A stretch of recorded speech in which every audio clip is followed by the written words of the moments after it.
بسم اللہ الرحمن الرحیم، لا الہ الا اللہ محمد الرسول اللہ صلی اللہ تعالی علیہ وسلم۔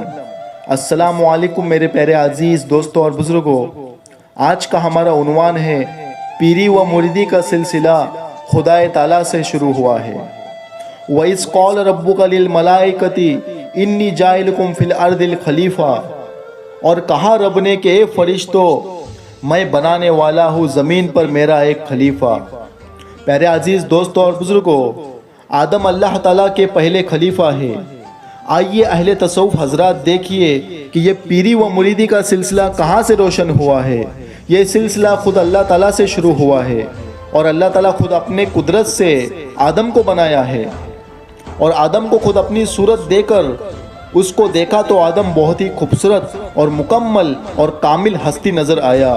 اس کے مراتب کو اور بلند اور اعلیٰ بنانے کے لیے اپنے خود میں سمائی ہوئی مکمل قوتیں اور قدرتیں اور صفتیں عطا کی، اور اس کے منازل اور مراتبوں کو اور بھی بلند کرنے کے لیے فرشتوں کو جمع کر مشورہ کیا، اور فرشتوں سے کہا کہ میں زمین پر میرا ایک خلیفہ بنانا چاہتا ہوں، آپ کا کیا مشورہ ہے؟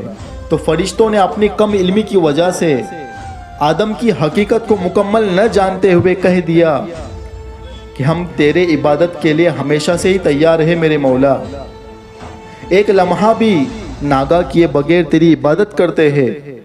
انسان کو کیوں بنا رہا ہے؟ انسان تو زمین میں جا کر فساد پیدا کرے گا، خون ریزی کرے گا، اور ایک دوسرے انسانوں کی گردن کاٹ دیں گا، وغیرہ وغیرہ۔ ایسا کہنا فرشتوں نے اپنے رب کے سامنے شروع کیا۔ پیارے عزیز دوستوں اور بزرگوں، اگر فرشتے با علم ہوتے تو ایسا کہہ دیتے کہ اے میرے رب کریم، تو ہر راز کو اور ہر حقیقت کو خوب جانتا ہے، سب کچھ تیری مرضی اور تیرے علم میں ہے، ہم تو بس عاجز ہے۔ ایسا فرشتے کہہ دیتے تو کچھ اور بات ہوتی، لیکن فرشتوں نے جو کہا وہ ٹھیک نہیں کہا تھا۔ وہ فرشتے ہوتے ہوئے بھی کم عقل کی بات کہے گئے کہ انسان دنیا میں آ کر صرف فساد، لڑائی اور جھگڑا و خون ریزی کرے گا۔ وہ تو اللہ تعالیٰ کا ایک بہت ہی محبوب اور پیارا بندہ ہے۔ انسان کے بارے میں یہ نہیں جانا تھا کہ انسان کے اندر کیا قوتیں چھپی ہوئی ہے، کیا قدرتیں چھپی ہوئی ہے، انسان کے باطن میں کیا بھید چھپا ہوا ہے، یہ کبھی فرشتوں نے نہیں کہا۔ اگر فرشتے یہ جانتے تھے کہ انسان دنیا میں جا کے خون ریزی کرے گا، فساد کرے گا، ایک دوسرے کی گردنیں کاٹ دے گا، تو فرشتوں کو یہ کیسے معلوم ہو گیا؟ کیا فرشتوں کے پاس علم غیب تھا؟ نہیں تھا۔ تو اگر فرشتے انسان کے بارے میں برا کہہ رہے تھے کہ یہ فساد پیدا کرے گا، تو فرشتے یہ کیوں نہیں جانتے تھے کہ انسان کا دل خدا کا عرش ہے، انسان خدا کا چھپا ہوا خزانہ ہے۔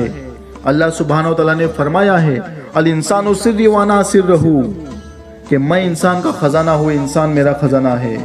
خلق الانسان علی صورت الرحمن، کہ انسان کو پیدا کیا رحمان کی صورت پر۔ رب کریم نے اور بھی فرما دیا ہے لقد خلقنا الانسان فی کبد، کہ ہم نے انسان کو بڑی محنت اور مشقت میں پیدا کیا ہے۔ اور بھی فرمان مبارک ہے لقد خلقنا الانسان فی احسن تقویم، کہ ہم نے انسان کو بہت ہی خوبصورت تقویم میں پیدا کیا۔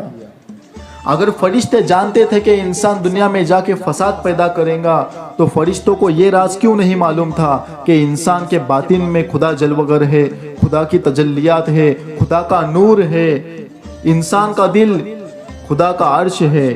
پیارے عزیز دوستوں اور بزرگوں، ابھی دنیا میں آدم آیا بھی نہیں تھا اور فرشتوں نے آدم کی برائیاں کرنا شروع کر دی۔ فرشتے حالانکہ پاک و دامن اور ہر برے اعمال سے پاک رہتے ہیں، اللہ تعالیٰ کی ہمیشہ تسبیح اور عبادت کرنے والے ہوتے ہیں، ان سے کبھی کوئی غلط حرکت نہیں ہوتی، اور ان کا عمل ہمیشہ پاک و صاف رہتا ہے، تبھی تو ان کو فرشتہ کہتے ہیں۔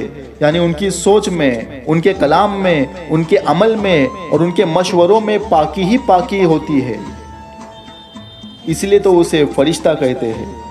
پیارے عزیز دوستوں اور بزرگوں، فرشتے آدم کے مرتبے کو سمجھ نہیں رہے تھے، اسی لیے اللہ سبحانہ و تعالیٰ نے فرشتوں کو جمع کر حضرت آدم کو سجدہ کرایا اور کہہ دیا کہ یہ میرا خلیفہ ہے، یہ میرا نائب خلیفہ ہے جس کو میں زمین پر بھیجوں گا، اور یہ تمہارا مرشد ہے، راشد ہے۔ پیارے عزیز دوستوں اور بزرگوں، اللہ تعالیٰ آدم کے لیے سب کچھ رہنے کے ساتھ ساتھ وہ آدم کا پیر طریقت بھی ہے۔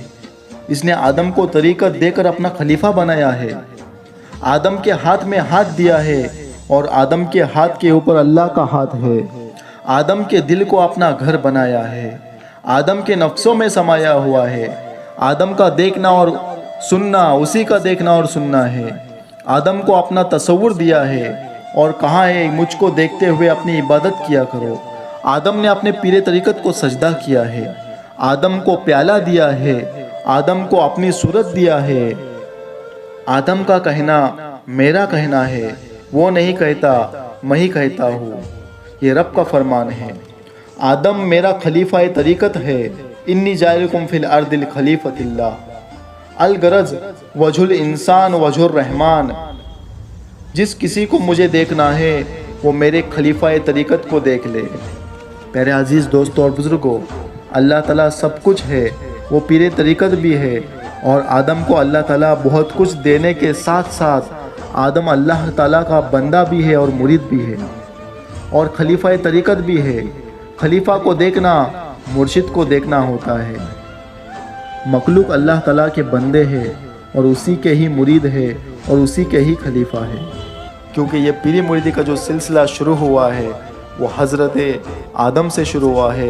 آدم کو اللہ سبحانہ و تعالیٰ نے اپنا نائب خلیفہ بنایا ہے، مرشد بنایا ہے، راشد بنایا ہے، تاکہ یہ دنیا میں جا کے لوگوں کی رہبری کر سکے، خدا شناسی کی